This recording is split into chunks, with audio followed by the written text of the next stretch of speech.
8B. This is safeguarding duty. Safeguarded duty. Now, this is somewhat similar to protective, but provisions are different. As far as protective duty is concerned, I said Tariff Commission of India conducts an inquiry, finds that some imports are causing injury or likely to cause injury. Then it makes a recommendation to the central government, and central government issues a notification. In this case, the domestic industry should lodge a complaint with the central government. There is a complaint. Complaint by whom? By the domestic industry. So domestic industry means there are the representative bodies of the industry. Chamber of Commerce, PhD Chamber of Commerce, CII, Confederation of Indian Industry. These are considered as mouthpiece of Indian industry. So when they make a complaint to the government takes initiative on that. So this is based on complaint by domestic industry. Based on complaint of domestic industry. Now, when we say on complaint of domestic industry, should government act on every complaint? And if that is the scenario, every day one Chamber of Commerce will file a complaint and this duty cannot be removed. So provisions are saying, or rather Section 8B is saying that when there is a complaint by domestic industry, this duty will be imposed on provisional basis for 200 days. Now remember these figures. On this complaint being lodged, the notification will be issued, duty will be imposed, but that imposition is provisional. Provisional means what? Temporary. Subject to confirmation later on. Inquiry will be conducted, and there it will be examined whether the complaint made is correct or not. And the complaint is that the imports are likely to damage the domestic industry. So we want to safeguard ourselves. So when you are already self-sufficient and then the goods are being imported, then there is a possibility of a loss. But when there is already a shortage between demand and supply and the goods are being imported to fulfill that demand, we cannot say that the imports are causing damage to the domestic industry. But that data has to be collected, inquiry has to be conducted. So as and when this kind of complaint is there, the duty is imposed provisionally, and the validity of the provisional duty is 200 days only. Means within 200 days, the committee has to decide. Yes, inquiry should be completed within 200 days when the final conclusion submitted, and the final conclusion is whether the complaint is correct or not correct. And from which date it is applicable actually? Yes, from the date applicability of the issue of notification. Okay. So in case if later it has been found that the complaint was illogical and it was not relevant, then what will happen to the duties which has been already levied for 200 days? Already? That will be refunded? Already yes. Collected. Okay. So I said this duty is imposed provisionally. Provisional means itself that if the allegation is found to be correct, the duty will become absolute and nothing is going to be refunded. But if it is not found correct, the duty will become refundable. Okay. Okay, sir. Okay. We'll take it a note on the board. So notification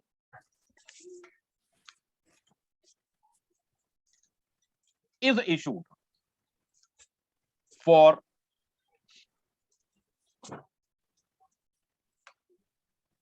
imposing the duty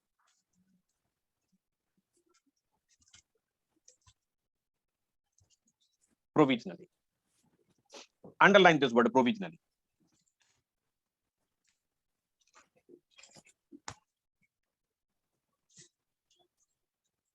Right?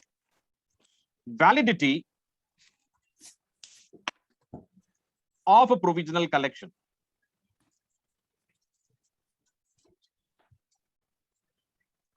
is 200 days.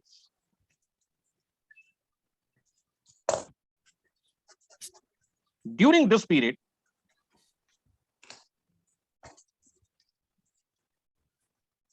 the central government shall conduct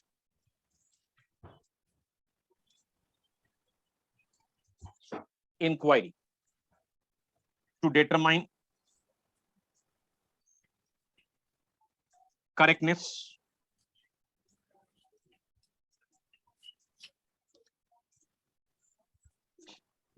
of complaint.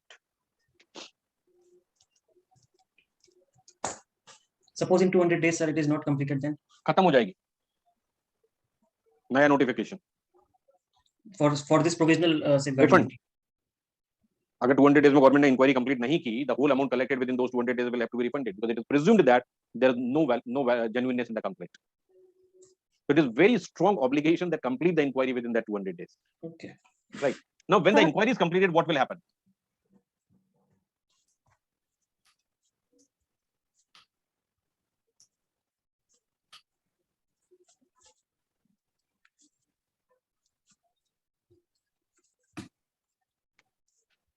that whatever damage is there in the complaint, whether that is actually there or not.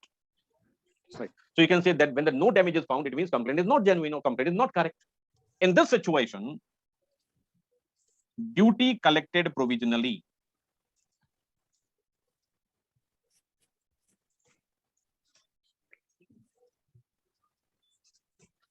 is refundable.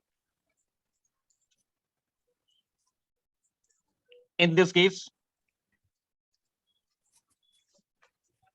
duty becomes absolute, right? And once it is absolute, this is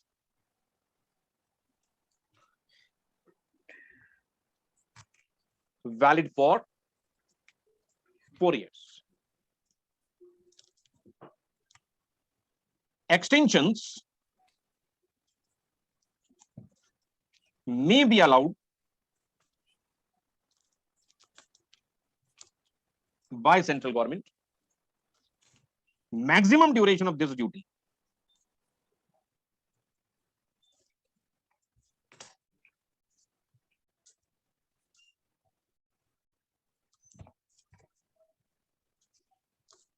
is the 10 years.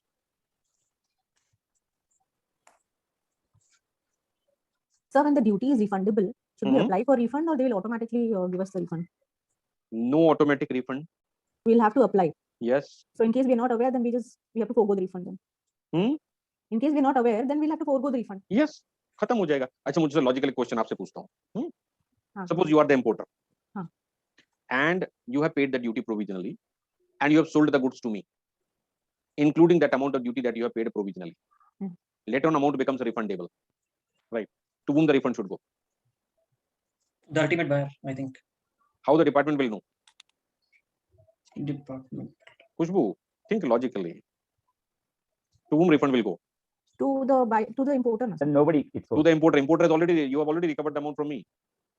Then I have to give a declaration that I have passed on the duty, to you, and then I have to inform to you that you'll have to claim the refund.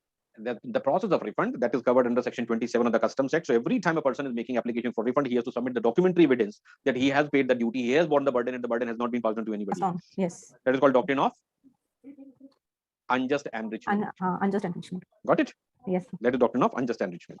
Anyway. But one more question: interest is also payable. On? Suppose interest is also payable. Let's suppose later on no damage is there and then refundable is there. No interest. सरकार ने दी है कि आज तक किसी को interest? So safeguard duty will be applicable on most favorable nations also, sir. If most favorable nations are there, safeguard duty will be applicable on these countries also. Yes, because the rates will remain, or rather that doesn't make a difference. If there is a preferential rate, the duty is payable on that rate. But that is only for basic. This duty is separate. Yes. Sir, in case of protective duty भी तो यही case हो गया ना? अगर 6 months के अंदर हम लोग reject कर देते हैं, not us, the central government, There is parliament. applicability is different. As far as protective duty is concerned, the basic inquiry conducted by Tariff Commission, recommendation given to government, and government does it. Right? The government doesn't conduct any further inquiry. In this case, who is lodging the complaint? The domestic industry. The domestic industry. The domestic industry is always ready to file a complaint against the import, whether it is right or wrong. Isn't it? Yeah. Suppose you are the shopkeeper and the next shop opens and they are also dealing the same product. So whether you are actually losing something or you are not losing, but at least you have some problem with the shopkeeper. Yeah, but you had told me within 6 months it will be approved. Otherwise, it will be rejected. Once they said what I'm saying. So that is one part, and this is on completion of inquiry. This is, if it is found, then it is absolute. Of what period is 4 years. In protected duty, we said once approved, it is permanent unless it is removed. Right. The period there is 6 months, but 6 months from the date of being placed before the parliament. Yeah, the 200 days start from the date of issue of notification. Okay. But sir, the government should also pay the interest. The doctrine of unjust enrichment is also applicable on that, on government also. Sir, income tax refund में भी तो interest होता ही है. देखो वो एक लंबा चौड़ा डिस्कशन है, उस पर अभी चर्चा नहीं करेंगे. So we have to go ahead. Okay. Yes, sir. So these are the main provisions as far as section 8B is concerned. Now something very important as far as section 8B is concerned. That is, if goods are being imported from a developing country or underdeveloped country, and if the contribution of import from that country happens to be less than 3% of the total import of that article from all over the world in India, then this duty will not be levied. Sorry, क्या बोले sir? ऊपर से क्या? Yes, sir. I got the understand. It's if it is arriving from undeveloped countries. बताता हूँ. If goods are being imported from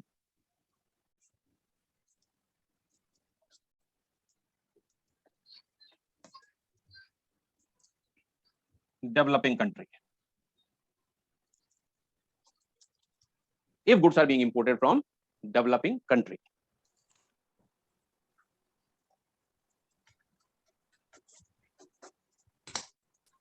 Up to 3% of total import of that article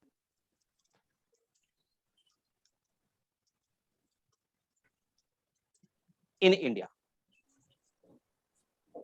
So how much imports are being done from the developing country? We're talking about one country, right? If there are more than one country, then that is the next point. So if goods are being imported from a developing country, then the contribution from the developing country to import from that developing country is up to 3%. 3% of total import of that article in India. And it is 3% plus. In this case,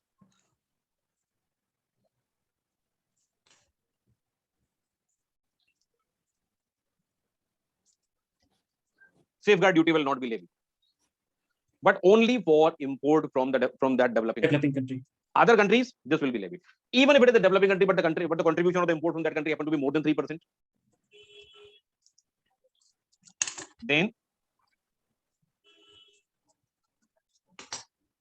no exemption. 3% in one financial year. That is certainly of the financial year.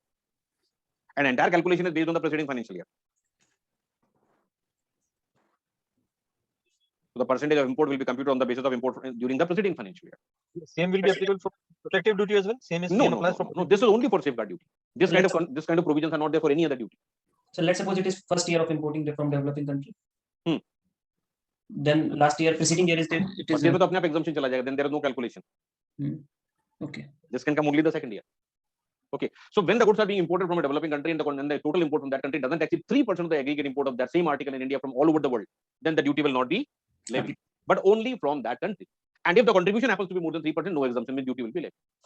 Now, another situation, if the same article is being imported from multiple developing countries, then what will happen? Individually, individual law is applicable. Individual is there. In addition to that, aggregate contribution of all the developing countries also shall not exceed 10%. And if it exceeds 10%, no exemption to any country. To any country? To any country. Right. So this is for one country. Right. Now, multiple countries imported from developing countries. Now, this facility I have. You don't have the facility of cutting. Right. Then this is up to 10%. And this is 10% plus. Sir so अगर एक country मतलब सब countries को मिला के 9% होता है लेकिन एक कंट्री 3% के एक्सीड करती है तो दैट कंट्री उस पर लग जाएगा, बाकी को एग्जम्पशन मिल जाएगा। बाकी क्या? ओके अगर सबका मिला के 10% के ऊपर चला गया सबका नुकसान हो जाएगा। Okay clear sir. तो आपस में एडजस्टमेंट करो, सब 10% के अंदर रहो। तो इसके पीछे क्या इंटेंशन क्या है? इन नटशेल इंसानियत भी हमको दिखानी है और खुद को भी बचा के रखना है। दोनों चीजें हैं भाई, वो भी डेवलपिंग है, हम भी डेवलपिंग कंट्री, सब दोनों एक दूसरे की मदद कर रहे हैं, लेकिन मदद इतनी ज्यादा ना हो जाए कि मेरे को नुकसान हो जाए। राइट। तो जो डेवलप कंट्री है वो भी तो नुकसान कर सकते हैं हमको। Done? Yes, sir. So actually two more duties are remaining. One is under section 9, that is duty against subsidy, and then next one is section 9, that is anti-dumping duty. And then we have some appellate provisions also. So those provisions will be remaining for discussion tomorrow. Now coming back.